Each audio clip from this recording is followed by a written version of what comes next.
Benjen Stark is the subject of a lot of mysteries because honestly, what the hell happened to him? Short answer is no one knows, and the show only made it more confusing by turning him into whatever the fuck this is. Actually, I know what this is. They blended him with another character, which specifically George said isn't him, but, you know, since when was the show listening to George at that point? Let's do a little breakdown of Benjen Stark, Ned Stark's younger brother, the uncle to Jon Snow, Robb Stark, all of the Stark kids, and, you know, the subject of a very, very early death in Game of Thrones. Well, maybe death. We don't know. We don't know. Disappearance at the very least. So Benjen Stark was the youngest of the 4 Stark kids of his generation. There was Brandon, Ned, Lyanna, and then Benjen. He's the baby. He was raised at Winterfell with all of his siblings by their father Rickon and their mother, who I'm actually not sure if she has a name. When once asked about it, George responded with, "Her name is Lady Stark, leave me alone."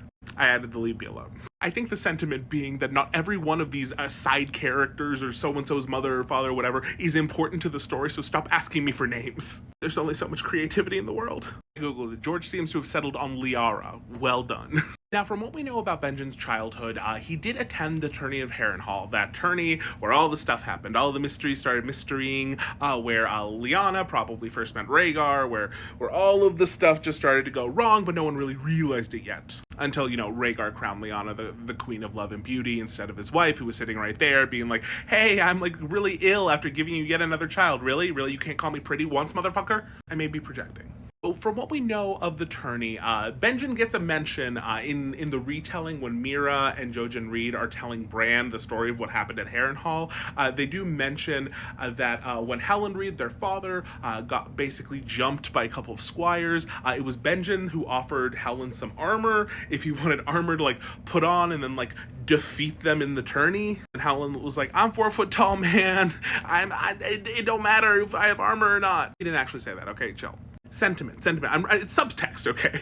And then later on, Benjen made fun of Lyanna because at one point during the feast, Rhaegar, who loved to sing and play the harp, performed a very sad song that made Lyanna cry, probably after they had first met and he was, you know, like now sad because he's married and you know, the teenager can't run away with him. Don't worry, he'll fix it later. But anyway, Lyanna cries, and Benjen makes fun of her, and then I believe Lyanna, I think, like, empties her cup on his head, which, like, yeah, well done, girl. Benjen, you're a little teenage shit. But anyway, eventually Robert's Rebellion breaks out, the war is in full swing, and Benjen gets to have the role of being the Stark in Winterfell. Because remember, by this point, half the siblings are now either gone or dead. Their father, Rickon, is also dead. Ned is fighting the war, so Benjen is the lowly Stark. So he stays in Winterfell for, you know, the entirety of the war, and then when the war is over, we have Catelyn, who has already had Robb, and then we have, you know, showing up to Winterfell, and then we have Ned getting back with Jon. And then here's where it gets a little mysterious, because apparently within a few months of Ned getting back to Winterfell, and despite the fact that there are like 3 legitimate Starks, including Benjen at this point, Benjen hightails it and joins the Night's Watch. Now, I know in the recent season of House of the Dragon, we got that big ol' opening with Cregan Stark, where he talked about how the Starks always send one of their own to go join the Watch because it's an honor and blah, blah, blah, blah. That's cool. That's great. And, you know, it could have been a thing. In this context, that doesn't seem to be the case. Because if it was, George would just tell us. Because, you know, if that's something that they got from him, then why not share it with the rest of us instead of what he did say when asked this question? Which basically is no comment. When George was asked how soon after Ned got back to Winterfell did he join the Night's Watch and why, his response was he joined within a couple months of Ned getting back, and I can't tell you the answer to the last question. To which everyone went, Georgie. So naturally, this has made the theorists go all theoristy, and there are 1,001 theories about what Benjen knew, why he joined the Watch, and, you know, what the hell is going on here. Now, I think it's fair to say that the prevailing one, which I think is obviously going to be the most likely, is that he knew at least a little bit more about the nature of Lyanna's relationship to Rhaegar, the results of that, yada yada yada. And so as a means of removing one potentially dangerous piece off the chessboard, he joins the Watch, thus removing himself as that piece. People can theorize beyond that if they would like, but again, I think that is the most obvious answer and the most likely, so do with that what you will.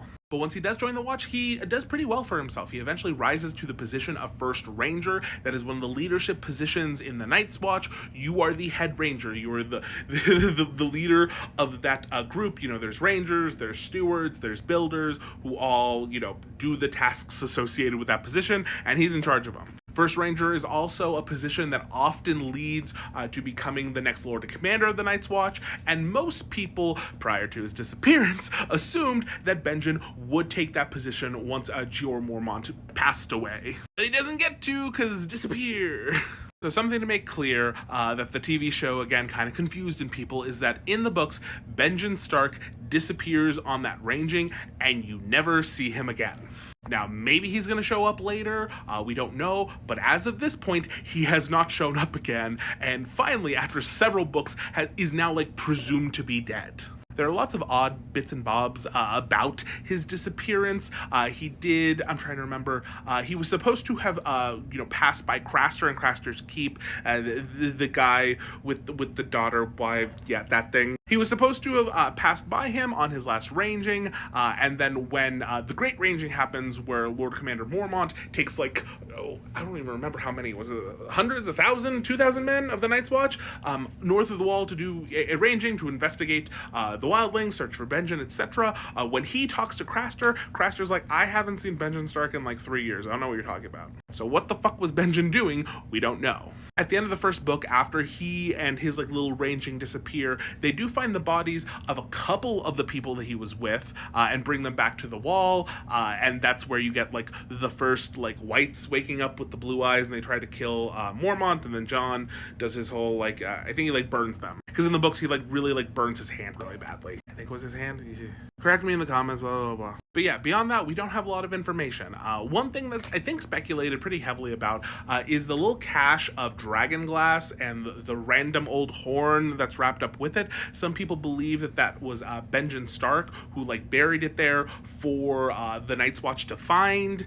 Maybe. But again, as far as we know, he has disappeared without a trace. We don't know what the hell happened to him. Now in the show, we do have an explanation that is given to us, and it is that he is like an undead kind of white-ish. The idea being that he was killed, and then like the children of the forest like helped him as he was like being turned into a white or whatever, and so that's why he's like half dead, half alive. He can't pass through the Wall because he is technically like part white at this point, and you know, the magic is preventing him. Now, what the show is doing here is combining Benjen Stark with another character who is shrouded in a lot of mystery, who's named Cold Hands. Well, he's not actually named Cold Hands, that's what Sam calls him, but he doesn't have a name as far as he has given us, so he's Cold Hands. And so Cold Hands is this like undead ranger of the Night's Watch, or at least former ranger of the Night's Watch, we don't know, who is just, you know, out beyond the Wall doing stuff. He rides a giant elk. He has this like, you know, big like flurry of ravens that follow him all around. I'll be real and say it's kind of badass.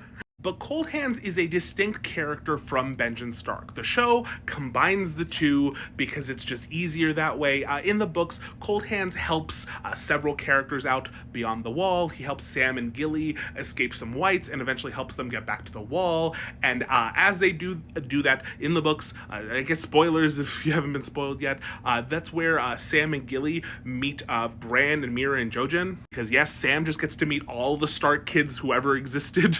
And then Cold Hands follows Bran and Mira and Jojen and helps them get to the Three-Eyed Crow, Bloodraven. And it's while helping them get there that along the way he seemingly kind of dies, yes-ish, maybe? Like helping Bran and company get into the tree with the Children of the Forest and the Three-Eyed Crow.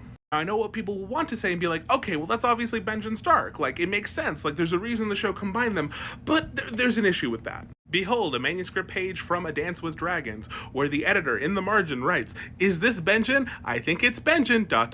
smiley face, and then in red, circled, George R. R. Martin writes, no. And to be clear, George R. R. Martin does not have any reason to lie to his editor. His editor will know plot points that we don't. So if they are saying this, he's not it. He's not Cold Hand, sorry. So until proved otherwise, all we can assume is that Benjen Stark is lying in a pile of snow somewhere with all of his secrets being kept to himself. Okay, goodbye.